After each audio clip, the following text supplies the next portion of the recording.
સ્વાગત છે। ગુજરાત રાજ્યના ગાંધીનગર ખાતે પ્લાસ્ટિક મુક્ત શાળા મહોત્સવ યોજાયો। અમારા સાબર આવાઝના રિપોર્ટર ચેતનભાઈ જોશી ઈડર તરફથી મળતી માહિતી મુજબ ગાંધીનગર મુકામે પ્લાસ્ટિક મુક્ત શાળા મહોત્સવ ઉજવણીમાં સાબરકાંઠા જિલ્લાના શિક્ષકોએ કાર્યક્રમમાં ભાગ લીધો હતો અને તે બદલ મેડલ તથા પ્રમાણપત્રો આપી સન્માન કરવામાં આવ્યું। પુલકિત સાહેબ અને મિનેશ સાહેબ દ્વારા કાર્યક્રમ વર્લ્ડ રેકોર્ડથી બિરદાવ્યો હતો।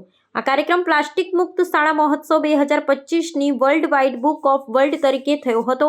સાબરકાંઠાના ઈડર તાલુકાની શેઠ સિક્કે સરસ્વતી મંદિર શાળામાં ફરજ બજાવતા ક્લાર્ક નરેશભાઈ નાઈ પોતાની શાળામાં પ્લાસ્ટિક મુક્ત કરવા અભિયાન હાથ ધર્યું છે, જેમાં શાળાના આચાર્ય તથા સમસ્ત સ્ટાફ મિત્રોએ અભિનંદન પાઠવ્યા હતા। આવા ન્યૂઝ જોવા માટે સાબર આવાઝ યુટ્યુબ ચેનલને સબસ્ક્રાઇબ કરો અને લાઇક કરો, જેથી હવે પછીના દરેક સમાચાર સબસ્ક્રાઇબ કરેલા હશે તેઓને નવા સમાચારની માહિતી મળી જશે।